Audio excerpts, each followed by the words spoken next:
Bismillahirrahmanirrahim. Assalamualaikum warahmatullahi wabarakatuh. Alhamdulillah wa syukrulillah wa la hawla wa la quwwata illa billah. Assalatu wassalamu ala Rasulillah wa ala alihi wa sahbihi wa wala. Rabbi shrah li sadri wa yassir li amri wa hlul 'uqdatam min lisani yafqahu qawli. Amma ba'du. Bapak Ibu yang dirahmati Allah, alhamdulillah kita bisa lenggahan lagi di masjid untuk menuntut ilmu, dan ilmu yang kita pelajari ini cukup spesifik, mungkin jarang diajarkan dalam jumlah yang masif, maksudnya materi yang panjang. Biasanya dia namun secara umum dan nuwun jazakallahu khairan. Masyaallah.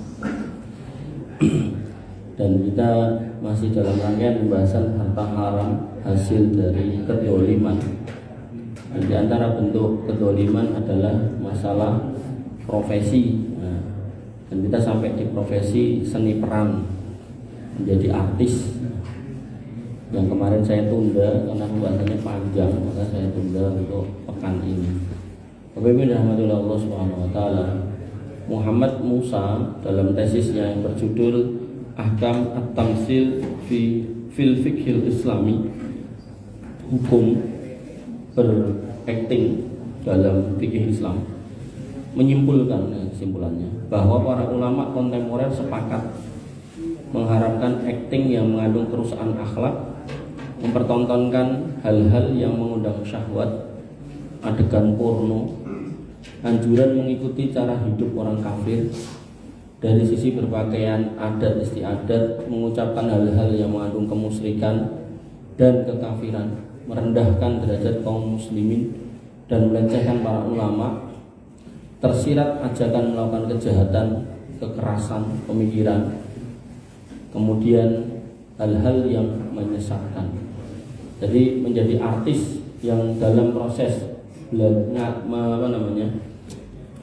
bermainnya itu nyeritain tentang syahwat, pornografi, terus menggambarkan kehidupan orang-orang kafir yang homoseksual dan seterusnya. Kemudian berakting sebagai dukun, tukang santet, berakting sebagai PSK, germo, maka semua ini haram.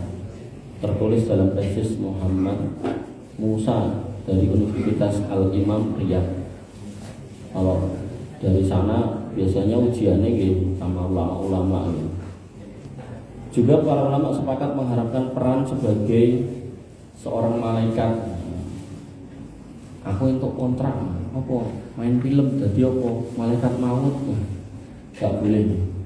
Kemudian berperan sebagai Nabi SAW atau sahabat Nabi, jadi sampai kelihatan mukanya, sampai ten film Umar bin Khattab. Niku kita itu bayangan kita Umar itu ngoten niku. Dari mulai perawakannya gitu. Tapi keseharian artisnya tidak seperti Umar bin Khattab. Makanya harusnya niku mukanya rada diblur gitu. Kemudian Al-Majma' Al-Fiqhi Al-Islami, divisi fikih dari organisasi Rabithah Alam Al-Islami, dalam rapatnya di tahun ke-8 di Mekah pada tahun 1985 dalam keputusan yang ke-6 mengharamkan memerankan sosok para nabi dan para sahabat dengan keputusan yang berbunyi bahwa kedudukan Nabi SAW di sisi Allah SWT merupakan kedudukan yang mulia, begitu juga di hati kaum muslimin. Allah telah mengangkat namanya, meninggikan derajatnya, para malaikat bersalawat kepadanya, dan Allah juga memerintahkan umat bersalawat kepadanya. Maka telah menjadi kewajiban umat untuk menghormatinya, memuliakannya, mengagungkannya, serta menempatkan Nabi SAW pada tempat yang selayaknya. Maka apapun bentuk penghinaan dan merendahkan derajatnya merupakan bentuk kekufuran, bahkan kemurtadan dari ajaran Islam, naudzubillah. Dan mengilustrasikan sosok Nabi dengan gambar. Ini wong Syiah ini ganda. Nanti orang Syiah itu gambarnya antarane Husain, Hasan, Ali, Itu mirip-mirip sama Rasul, itu mirip-mirip. Dan mengilustrasikan sosok Nabi dengan gambar, kartun, film, dan film, maka hukumnya haram. Artinya kalau ada bentuk nabinya di situ, tidak diblur benar-benar kayak tok-tok itu, maka tidak boleh.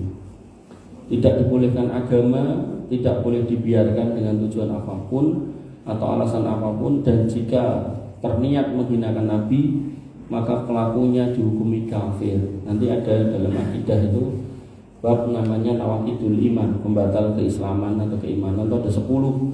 Salah satunya dengan sengaja menghina, mencaci maki Nabi atau Islam. Hal ini dikarenakan mengandung kerusakan yang besar dan berbahaya, maka para pemerintah, khususnya para pejabat di seluruh Kementerian Penerangan dan pihak yang bertanggung jawab terhadap penyiaran, wajib melarang penampakan sosok Nabi Shallallahu Alaihi Wasallam melalui gambar atau film pada media cetak dan visual, dalam bentuk film, pementasan drama, buku, novel, dan lainnya, serta wajib hukum mengingkarinya serta memusnahkannya. Terus kalau novel itu kan cenderung ke arah fiksi, jadi ketika ngarang-ngarang tentang Nabi tak boleh. Hadisnya jelas, man kadzdzaba alayya muta'ammidan falyatabawa maq'adahu minan nar. Siapa yang dengan sengaja berdusta atas namaku, maka siap-siaplah duduk di neraka. Begitu halnya para sahabat, mereka memiliki kemuliaan dalam bentuk pembelaan pada Nabi, berjuang bersama beliau, membela agama, membawa risalah kepada kita. Dengan demikian, maka sepantasnya lah kita memuliakan dan menghormati mereka. Termasuk juga dalam hal ini seluruh para nabi haram melakukan hal yang sama terhadap mereka. Oleh karena itu Dewan dalam hal ini divisi fikih dari organisasi Rabithah Islam, Rabithah Alam Al-Islami, Dewan menyatakan haram mengilustrasikan dalam bentuk gambar siapapun dari orang-orang yang telah disebutkan di atas dan wajib untuk dicegah. Jangankan ngapunten wajah Nabi dan para sahabat, bahkan wajah kita sendiri pun Nabi mengatakan orang yang di rumahnya ada gambar atau anjing, maka malaikat tidak akan mau masuk ke dalam rumah. Padahal rumah itu agar bisa menjadi tempat yang paling nyaman, maka perlu diusahakan datangnya rahmat. Datangnya rahmat itu dibawa oleh malaikat. Nah, malaikat membawa rahmat gak mau masuk ke rumah yang ada patung, gambar atau anjing. Sehingga dengan yang gadah ngoten niku mang simpen gambar-gambar dimasukkan ke album, itu kan foto-foto masukkan ke album. Nek gambar artis niku dimusnahkan mawon. Patung-patung nggih ngoten. Patung-patung nek misal awale tengah jumumah enten patung napa nika buta kalih nika. Niku mang paringke tukang patung meleh, Mas gantikan aja bentuk buta ganti bentuk Herli apa-apa. Nah, tidak apa-apa. Nggih, nek saged. Nek boten wis dimusnahkan saja. Karena Nabi SAW berpesan kepada Ali bin Abi Thalib, kalau kamu memasuki satu wilayah dan kamu bisa menguasainya tentunya, maka jangan kamu tinggalkan patung kecuali kamu robohkan, jangan kamu tinggalkan kuburan yang tinggi kecuali kamu ratakan. Nah, maka itu pesan Ali bin Abi Thalib dari Nabi SAW. Bapak Ibu dirahmati Allah, dan ketika Ali bin Abi Thalib menjadi khalifah, dipesankan lagi kepada orang-orang yang berdakwah di pelosok-pelosok dua pesan itu dengan kalimat, nek kamu mau dengar pesan Nabi kepadaku, inilah pesan Nabi, dikatakan 1, 2. Makanya niku bagian dari berdakwah dan telah sukses di saya tahu dari internet itu di Batam. Jadi didakwahi dengan baik, pelan. Akhirnya mereka paham sendiri. Jadi masing-masing orang mendatangi makamnya orang tuanya masing-masing, itu kijinge diratake dewi-dewi. Tapi ada yang orang Islam yang dakwah rada keras. Wah, iki lho ra etuk. Yo susuk ning kampung kijinge dikepruki. Akhirnya jadi fitnah. Oh, iki wonge ekstrim gini-gini. Nah, itu yang jadi fitnah. Jadi sebenarnya kewajiban meratakan itu ya kembalinya ke pemerintah. Kalau pemerintah belum paham atau tidak mau bergerak, ya kembali masing-masing. Artinya kalau jenengan sudah paham, oh makame misal bapakku ternyata kijingan ya, magentos kijingan itu ganti yang pendek dengan dirapikan, diratakan. Makanya Bapak Ibu rahmati Allah Subhanahu wa taala, kembali ke sini, maka Nabi, bahkan gak cuma Nabi Muhammad, semua para nabi, kemudian para ulama dalam hal ini yaitu para sahabat, maka semuanya tidak boleh digambar selain ngomong ke gambarnya itu yang haram, dan juga tidak boleh dijadikan seni peran gitu kan. Nanti lagi maca Umar terus, brengosmu kurang kandel, akhirnya jadi gojekan tuh, tidak boleh. Itu mereka orang-orang mulia, jadi tidak boleh kita buat hal-hal yang seperti itu. Maka bila seni peran terbebas dari hal-hal yang haram yang disebutkan di atas, apakah hukum memerankan sosok orang lain dalam sebuah produk hiburan? Artinya misalnya memerankan wali songo dan seterusnya. Maka para ulama kontemporer berbeda pendapat dengan hukum berakting memainkan sebuah peran yang terbebas dari hal-hal yang diharamkan. Jadi tidak menunjukkan peribadatan agama lain, tidak menunjukkan pornografi dan seterusnya. Maka yang pertama, hukumnya tetap haram. Jadi dari artis itu hukumnya tetap haram. Pendapat ini didukung oleh Syekh Abdul Aziz bin Baz, ini mufti Arab Saudi pada waktu itu. Kemudian Syekh Al-Albani, ini ahli hadis pada zamannya beliau sudah wafat. Kemudian Syekh Saleh Al-Fauzan, ini mufti Saudi Arabia yang sekarang, beliau masih hidup. Dan yang menarik nih, Saudi Arabia itu 2 kali yang saya tahu, mungkin yang nggak saya tahu lebih dari 2 kali. Ini mufti besarnya itu buta semua. Syekh Abdul Aziz bin Baz sama Syekh Abdul Latif itu orang buta. Makanya ngapunten jenengan yang punya keluarga itu punya kekurangan, misal buta atau mungkin ada anggota badan yang jajak lahir cacat, saran saya ini mengajarkan atau mengarahkan untuk belajar agama sedalam mungkin. Karena ngapunten kalau cuma diarahkan urusan dunia niku faktane nggih ngoten niku disio-sio kalau menungso. Paling-paling nggih tamu dados ngoten niku. Dan tidak terlalu terlihat banyak kemuliaan, tapi begitu orang-orang buta ini jadi ulama, walah niku mbok wong gede dhuwur ganteng niku wis takdim. Duduk bersimpuh nuntut ilmu, bertanya, dan beliau dengan pedenya menjawab dengan penuh keyakinan dengan ilmunya, dan memang diakui pada zamannya. Makanya pada zamannya itu beliau ini dikenal di seluruh dunia Islam pada zaman itu. Dan yang mengantarkan ke pemakamannya itu konon katanya minimal itu 400 sampai 500 ribu orang berebut mengangkat jenazahnya.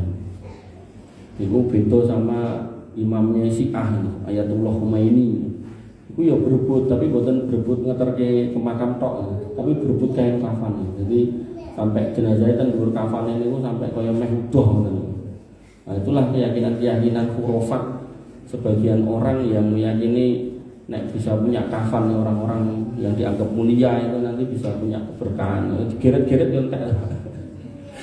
Makanya itu nek gate-gate mirip-mirip koyo ning India. India ki ngoten niku anggere anak sing dianggap pripun ngoten terus piye carane nyuwil, nitil, wong mulih dikantongi ngoten terus dilebokke ten setut, dilebokke ten kupluk. Ya iku nggih khurafat ngoten niku yang harus dengan tinggalkan, yang itu menjadi awalan atau pengantar kita menuju kebid'ahan, kesyirikan. Makanya dakwahnya napa niku Muhammadiyah niku salah satunya dalam memberantas TBC, tahayul bid'ah khurafat. Jadi sesuatu yang memang tidak nampak barangnya ya jangan disebut-sebut gitu. Iror kidul lah ning ndi wong kan enggak ada. Ternyata saat ini muncul Mama Gufron malah dhek ngetokke ilmune niku terus nemokke makame ning kene.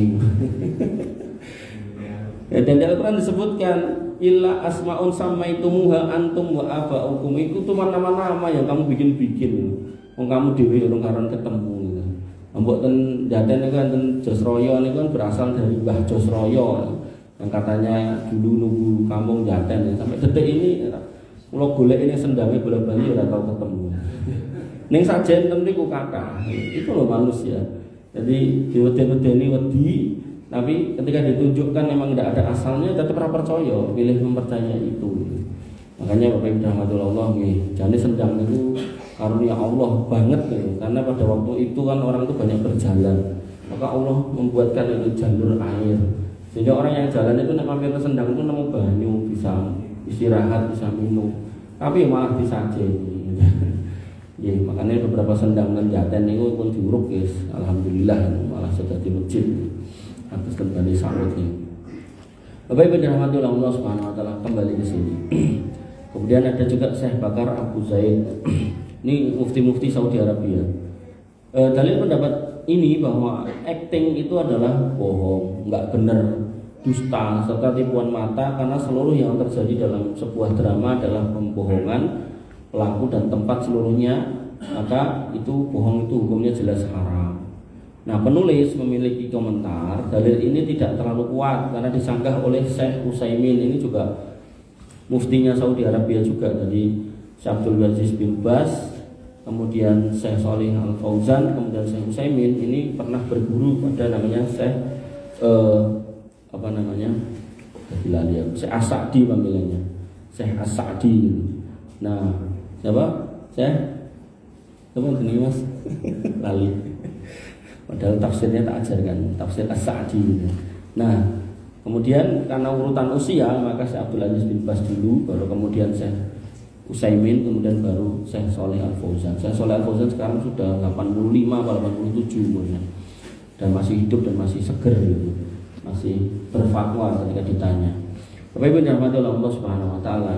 Nah, di antara para ulama ini ada Syekh Shalih Al Utsaimin. Dia berpendapat memerankan sosok orang lain dalam seni peran tidaklah termasuk dusta, karena pemerannya tidak mengatakan bahwa saya adalah zat orangnya, akan tetapi memerankan hanya menirukan serta melakonkan sosok orang yang diperankan, dan para penontonnya pun tahu akan hal itu. Jadi bukan mengatakan aku ki kuwi lho, enggak, tapi lebih aku mau pengen butuhke nek wonge nek mlaku ngene, nek mungkin nglakoni iki ngene ya dalam seni peran. Disitulah kemudian Syekh Utsaimin agak berbeda dengan sejawatnya sesama ulama. Kemudian pendapat yang kedua, acting hukumnya boleh dan tidak haram karena karya seni ini hanyalah sebagai sarana. Bila digunakan untuk menyampaikan pesan-pesan kebaikan maka menjadi hal yang baik. Pendapat ini didukung oleh, di sini disebutkan Syekh Muhammad Rasyid Ridho. Nah, ini tokoh Mesir pada zamannya. Kemudian Syekh Utsaimin, kemudian ada juga Abdullah Al-Jibrin, ini ulama Saudi yang belum lama meninggal, 2022 masih berapa. Dan kemudian ada juga ulama-ulama yang lain. Nah, di antara pendapat ini sebagai berikut: satu, hukum asalnya perbuatan selain ibadah itu boleh. Muamalah itu al-aslu fil muamalah al-ibahah illa ma dalil ala tahrimiyah. Hukum asal muamalah itu boleh kecuali ada dalil yang mengharamkan. Nah, seni peran ini bukan ibadah, maka hukumnya asal boleh kalau tidak ada dalil yang mengharamkan. Ini landasan pertama. Landasan kedua, menganalogikan seni peran dengan berbagai kasus yang terjadi pada Nabi SAW. Di antaranya penjelmaan malaikat dalam rupa manusia, bahkan serupa dengan seorang sahabat, sebagaimana dilakukan oleh Aisyah radhiyallahu anha pada saat pengempungan benteng Bani Quraidah.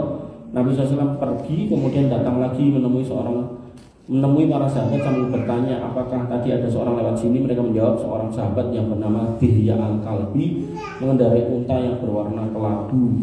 Nabi SAW bersabda, laisa dzalika bidihyah walakinnahu Jibril ursila ila Bani Quraidah la yuzalzilahum wa yaqdhifa fi qulubihim ru'ba. Bahwasanya yang lewat tadi itu bukan Dihyah, itulah Jibril yang Allah utus untuk menggoncangkan benteng pertahanan Yahudi Bani Quraidah dan memberikan ketakutan dalam jiwa mereka. Kayak gempa benteng.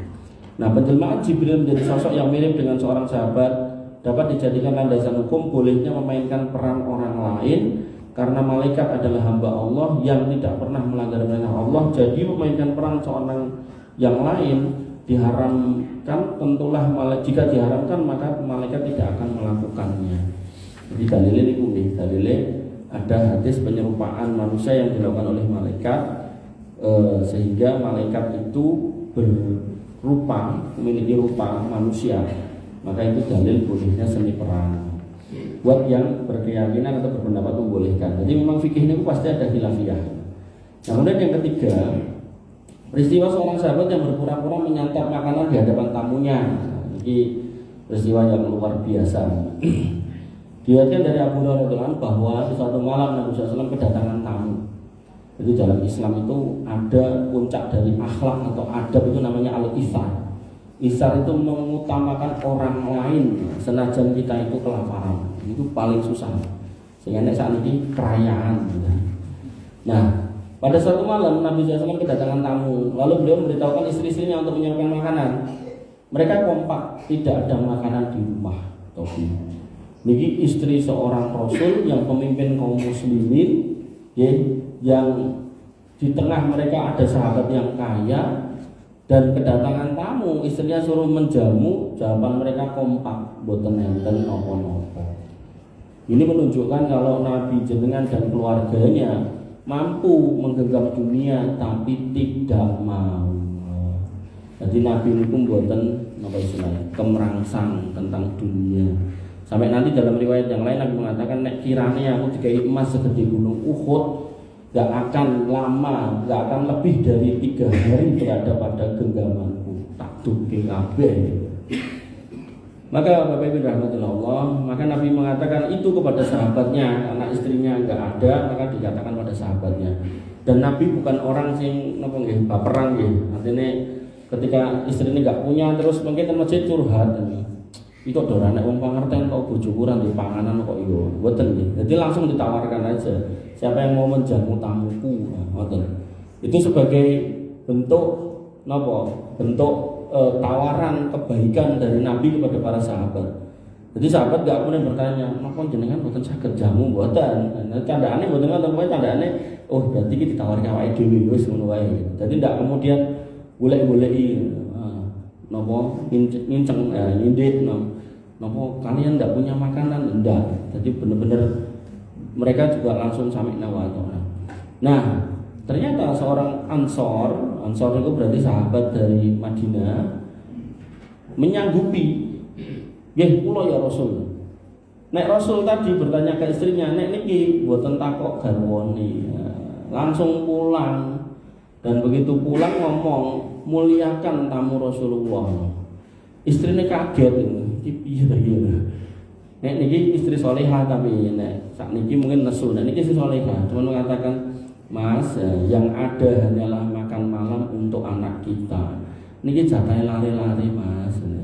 Nah, suaminya berkata, "Wis siapkan makanan tersebut." Lalu nyalakan lampu. Lampu di sini buatan nyata niki, lampu ngangge minyak niku. Pinter. Kemudian anak-anak suruh tidur jika nanti mereka minta makan. Jadi luwe buatan digoleki pangan malah kian turu. Sang istri kemudian melakukan perintah suaminya, buatan bantah, buatan nesu, buatan ngamuk, buatan nopo.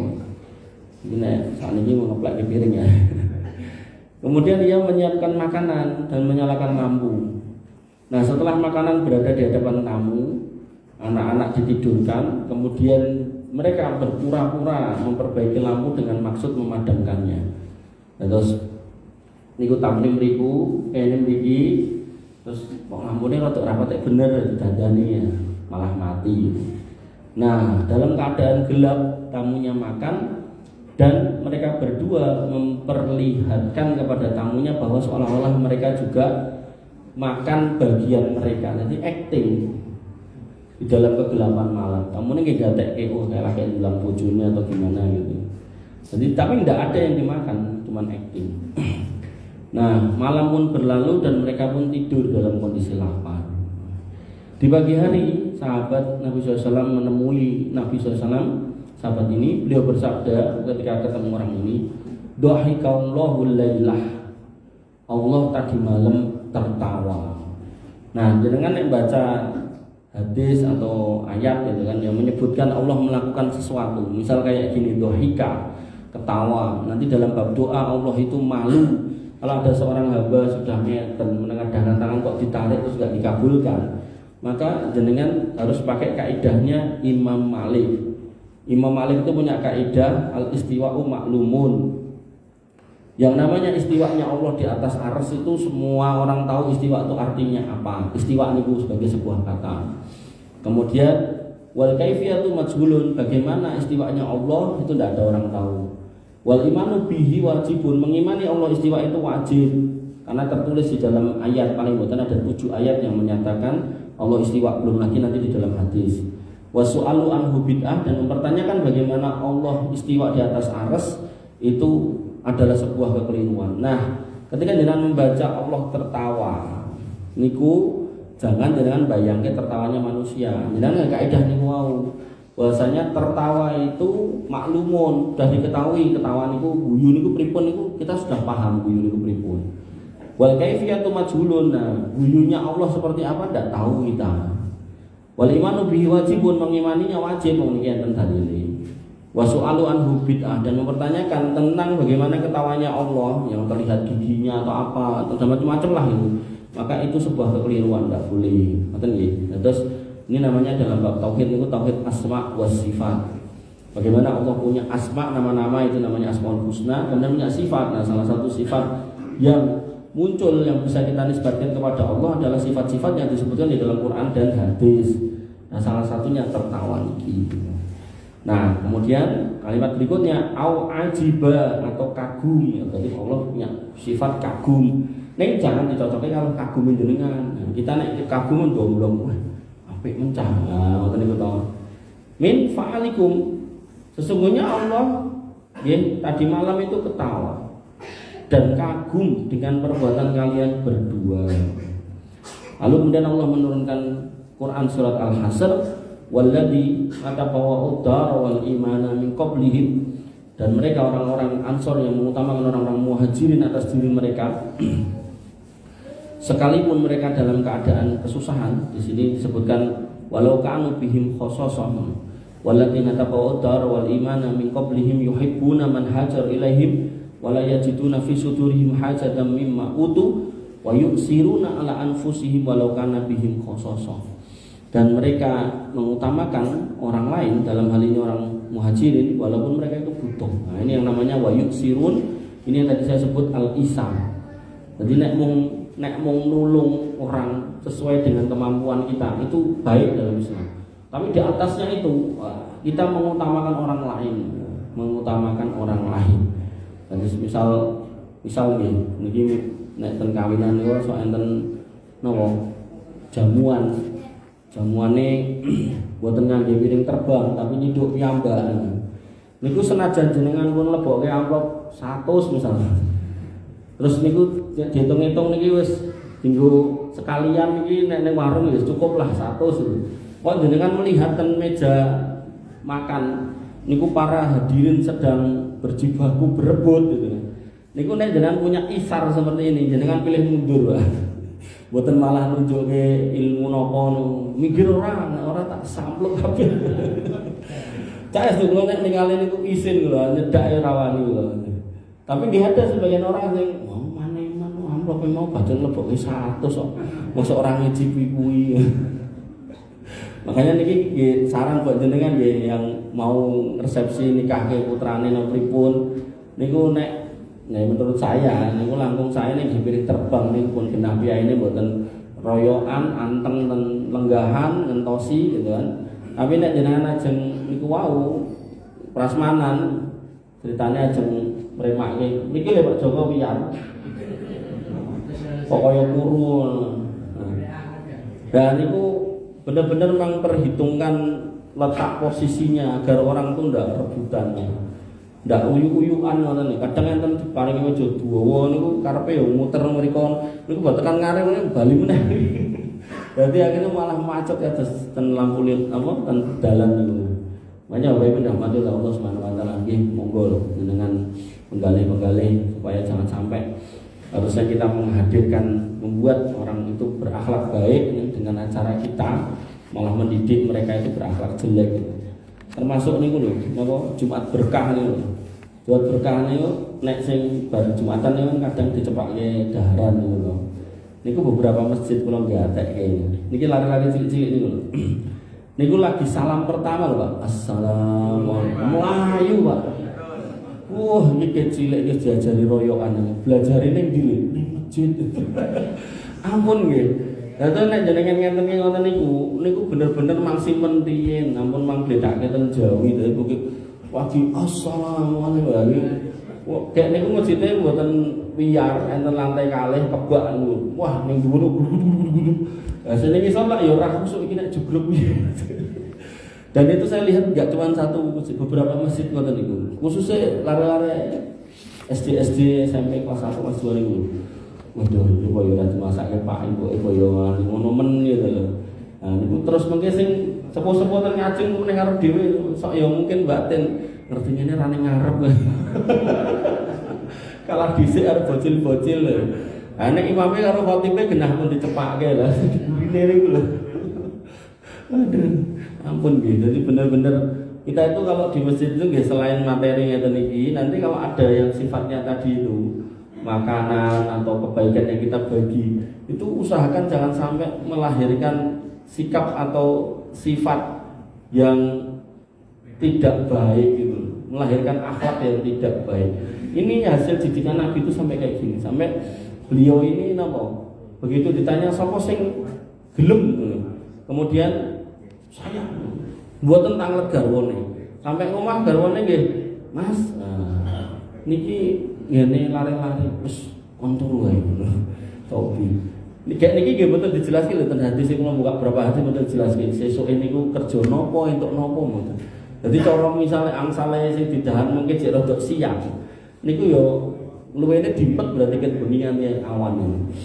Makanya Bapak Ibu rahmati Allah, zaman dulu mboten banyak penyakit karena orang jeluk-jeluk mangan aja. Maka perbuatan suami istri tadi itu berupa pura-pura menyantap makanan di hadapan tamunya, dapat dikategorikan acting. Sehat-sehat Mas Gulam, Mas Jujun.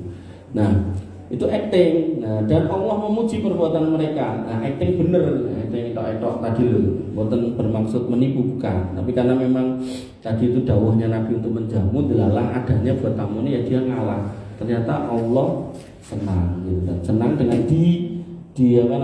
dibuktikan di hadis ini tadi Allah ketawa dan kagum.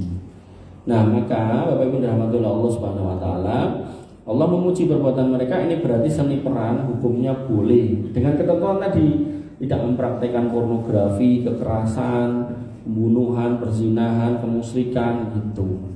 Maka ulama kata beliau di sini pendapat yang membolehkan seni peran lebih kuat berdasarkan dalil-dalil di atas.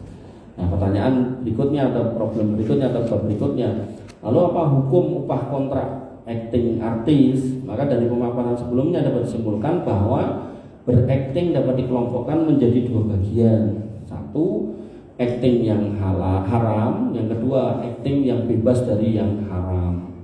Nah, upah acting yang disertai hal-hal yang haram, maka acting yang disertai hal-hal yang haram terkadang memang dilakukan oleh aktor, aktris seperti tidak menutup aurat, adegan perzinahan, mengucapkan kata-kata yang mengandung kesyirikan, mengucapkan kata-kata kekufuran, adegan melakukan ibadah kepada selain Allah, wong Islam yang acting jadi wong Kristen misalnya gitu, dan lain-lain. Maka hukum upah atas peran ini termasuk haram berdasarkan dalil dari Allah Subhanahu wa taala pada Quran surat An-Nisa ayat 29, ya ayyuhalladzina amanu la ta'kulu amwalakum bainakum bil batil. Hai orang-orang yang beriman, janganlah kamu saling memakan harta sesamamu dengan cara yang batil. Dalam ayat di atas Allah melarang makan harta orang lain dengan cara batil dan mengambil upah dari acting berupa perbuatan, karena aktingnya adalah perbuatan haram, maka termasuk memakan, ini masuk dalam kategori makan harta dengan cara yang batil, karena dia mendapatkan uang dengan cara berakting yang haram dan jelas merupakan perbuatan batil. Makanya Pak, jangan gatekkan itu ngapunten saya bilang di sini ya, artis, penyanyi niku pas jaya-jayanya nggih duitnya kuatah, tapi begitu tua ngoten niku. Boneng misalnya kalau sing lagi viralan dan dibantu 50 juta entek kan, gimana cukup nggak 50 juta? Ya kurang, harusnya ditambah lagi. Wah ini sing nyewahi 50 juta. Makanya Bapak Ibu rahmatullah Allah, niku itulah harta yang didapat dari harta yang haram itu pasti akan berakhir dengan cara-cara yang tidak baik, gak berkah lah. Kemudian yang kedua, hadis Nabi SAW, Innallaha ta'ala idza harrama syai'an harrama samanahu. Sesungguhnya Allah Subhanahu wa taala kalau mengharamkan sesuatu, maka Allah mengharamkan juga uang hasilnya. Sehingga hadis di atas tegas menyatakan bahwa upah dari perbuatan yang haram ya haram. Ketika misal kita analogikan lagi, gebuki uang niku haram, maka menjadi tukang pukul ya haram gitu. Ketika riba itu haram, maka menjadi tukang catut mobil motor ya haram. Termasuk ngedol motor bodong, mobil bodong niku nggih haram. Niki enten niku. Nggih, jadi jane ya wong ngaji, tapi ngajine ngaji liya. Nek urusan muamalah ngoten niku dituabrak.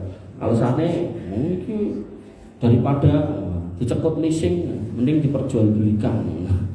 Makanya Bapak Ibu rahmatullah Allah Subhanahu wa taala, akhirnya nanti jenengan akan ketemu dengan orang-orang yang apunten secara fisik niku dohirnya kayak orang ngaji, tapi nanti secara akhlak itu lebih kasar daripada orang awam. Makanya atos-atos gitu. Kemudian terkadang pemeran tidak langsung melakukan hal-hal yang haram dalam peran yang ia lakukan. Akan tetapi ada misi utama film tersebut yang mana itu adalah hal-hal yang haram seperti menyudutkan Islam. Maka upah dari peran yang memainkan sekalipun pada dasarnya boleh, akan tetapi keberadaan dalam film tersebut turut melengkapi hal yang diharamkan, maka hukumnya menjadi haram. Jadi misal kita di situ misal perannya sebagai tukang bakso misal, atau mungkin apa ya tukang parkir gitu. Ini filmnya ceritanya tentang menjelekkan Islam, ya kita tidak boleh. Atau misal film tentang hari keagamaan tertentu, tentang Natal misalnya. Kita perannya di situ misal jadi figuran, lagi nggak usah jatah di masjid misalnya gitu. Lalu tetanggaan sama pemeran utamanya yang di film itu sebagai non muslim, nah kita nggak boleh.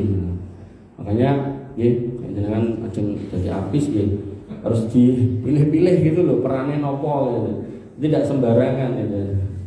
Hal ini telah dilarang oleh Allah Subhanahu wa taala karena termasuk tolong-menolong dalam dosa. Wa ta'awanu 'alal birri wa ta'awanu 'alal ismi wal udwan. Ta'awanu 'alal birri wa taqwa wa la ta'awanu 'alal ismi wal udwan. Dan janganlah tolong-menolong dalam perbuatan dosa dan pelanggaran. Kalau udwan itu kadang permusuhan terjemahnya. Di sini tulisannya pelanggaran. Adapun akting yang terbebas dari hal-hal yang haram, maka upah dari perbuatan tersebut adalah halal.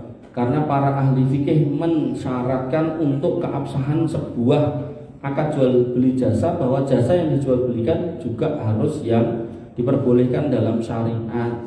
Dan juga hukum asal sebuah muamalah halal selagi tidak ada dalil yang mengharamkannya. Makanya Bapak Ibu rahmatullah Allah Subhanahu wa taala, iki sudah selesai terkait seni peran, sehingga dengan yang gadah putra putri yang belajar seni peran, maka palingnya niku garis bawahi. Pastikan peranmu ini peran-peran yang memang tidak bertentangan dengan syariat, tidak melanggar syariat, tidak mempraktekkan hal-hal yang berbau dosa dan permusuhan. Nah, kita masuk di bab berikutnya, yaitu upah imbalan melakukan ibadah. Apa ini Mas enten dan Car Free Day kok jasa mendoakan. Jasa mendoakan. 10.000 dungane cendak, 50.000 dawa. Kula batin yo nek dungane kabul kok ora ndonga dhewe yo. Ya kaya dukun niku lho. Jenengan mara naudzubillah ya, mara ten dukun. Dukune omahe ning tengah hutan ning pinggir papringan, ra enek lampune petengan nganggo tilir siji akeh nyamuk niku diparani. Terus meniku ditekoki, "Njaluk apa kowe?" "Kula nyuwun sugih, Mbah." Mungkin niku dukune nek jujur, nek iso aku tak yo dhewe. Lah omahe gedhe iki diparani. Ya. Para ulama mensyaratkan ya, untuk keabsahan akad jual beli jasa bahwa jasa yang dilakukan oleh orang upahan wajib dapat dinikmati oleh orang yang membayar upah. Jenengan bayar tukang pijet dan jenengan dipijeti ya. Atau si tukang pijet memijeti orang lain yang jenengan maksud. Jenengan misal manggil tukang pijet ini bukan sana di jenengan. Niki anu garwa kula. Oh nggih pun. Soalnya kalau tukang pijet syariah, kalau setri buatan kersa mijeti kiai jaler, nggih garwa kula setri. Apa kayak gitu. Nah, maka Kalau tidak bisa dinikmati, maka ya berarti kan upahnya juga upah kedoliman. Artinya membayar sesuatu yang kita tidak bisa mendapatkan jasanya, ya berarti kan kita membayar sesuatu yang enggak ada. Maka jika jasa yang dilakukan oleh orang upah tidak dapat dinikmati oleh orang yang membayar upah, maka uang yang dibayarkan kepada orang upahan itu tidak ada imbalannya.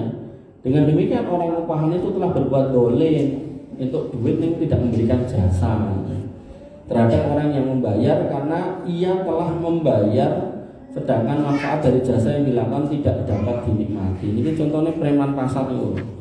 Dia tidak memberikan apa-apa, tapi jalur jatah, alasannya keamanan. Padahal nek diceluk polisi dia melayu. Ujungnya kan nek diceluk polisi dia kita partneran sama Pak Polisi. Nah itu yang terjadi, dan tinggal aturan yang mau pegang apa, landasan hukumnya apa, kamu minta-minta itu. Nah misalnya A memberikan upah kepada B agar B melakukan sholat atas nama A. Pak Joko mau sholat atas nama Pulau tak prailing sholat, itu sholatnya kan tidak cilik-cilik. Ayo sholat aja, sholat Pulau mati ya. Dan pengajian dah cilik-cilik dah 6 nih loh, itu kan enten pertanyaan loh, ditanya, Ustaz apa hukumnya saya ngajak teman sholat terus jawabannya aku nitip wae, kan kayak gitu. Nah, nitip kan malah mboten bayar. Nah, maka Bapak Ibu dan Allah, A telah membayar sejumlah uang kepada B agar A tidak perlu sholat lagi. Tapi ternyata sholat tidak dapat digantikan, maka kewajiban A juga tidak gugur.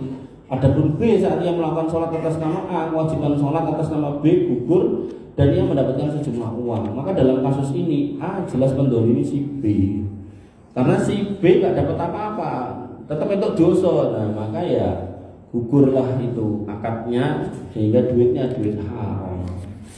Kaidah ini berlaku dalam ibadah mahdoh seperti sholat, puasa. Puasa ini hanya bisa diwakili kalau orangnya meninggal. Nek hidup tidak bisa. Pak, aku besok kosong, genteni yuk. Aku tak bayar, tidak bisa. Itikaf juga tidak bisa. Dan setiap ibadah yang fardu ain dilakukan oleh seseorang muslim, maka itu tidak bisa digantikan kalau orangnya masih hidup. Dan hukum bahwa ibadah tidak dapat diupahkan agar dikerjakan orang lain disepakati oleh para ulama. Ibnu Qudamah Al-Maqdisi berkata, ibadah mahdhah manfaatnya tidak dapat dinikmati oleh orang lain seperti puasa, sholat, haji atas dirinya. Jadi maksudnya orangnya masih hidup ya, tapi tidak bisa meninggal bisa ibadahkan. Maka tidak boleh mengambil upah atas perbuatan ibadah ini. Hukum ini tidak diperselisihkan oleh para ulama karena upah merupakan imbalan dari sebuah jasa, dan ibadah mahdhah orang lain tidak dapat dijadikan sebagai jasa yang diminta upah sehingga ibadahnya itu gugur padanya. Maka transaksi ini sama dengan menyewa jasa yang tidak berguna. Nyewa jasa yang tidak berguna. Adapun ibadah yang dapat dinikmati oleh orang lain manfaatnya seperti mengimami sholat. Artinya kan misal ngapunten, wah ini nek sing imami antara kita kok misal kita sholatnya jadi males-malesan soalnya bacaannya kurang baik. Ini nek santri lulusan pesantren tahfidz ya, kebetulan dia liburan, yuk kita suruh imami selama Ramadan, nanti kita kasih nopo misalnya. Nah itu bisa dinikmati bareng-bareng. Tapi juga tidak kemudian gandeng sini imami dhewe aku tak ra salat ya mboten ngoten, tetap sholat kita. Malah kita semangat gitu loh. Atau kemudian mengumandangkan adzan. Wah iki nek sing ngadani baik kae jamaah malah wegah moro, tapi kayak anak wong adzan apik ya. Kebon niku diubah untuk adzan. Karena niki teng Saudi niku gajine napa haram niku wah pol-polan. Kemudian gajinya muadzin niku nggih ngoten.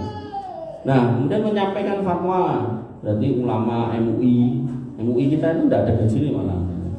Kemudian mengajarkan Al-Quran, guru TPQ, TPA, gitu kan, ustaz-ustaz, gitu kan. Sana saya ulama awam tapi. Kemudian hadis dan ilmu keislaman, maka termasuk ceramah agama, maka para ulama berbeda pendapat tentang hukum-hukumnya. Ada perbedaan berarti, ada boleh dan tidak. Nanti kita detailkan satu-satu. Nah, berikut ini adalah beberapa penjelasan tentang ibadah-ibadah yang diperselisihkan tersebut tentang boleh dan tidaknya. Yang pertama, ini menit boleh? 3. Aduh. Ya, apa duplikan sedikit. Yang pertama, honor mengajarkan Al-Quran, ilmu keislaman dan ceramah agama.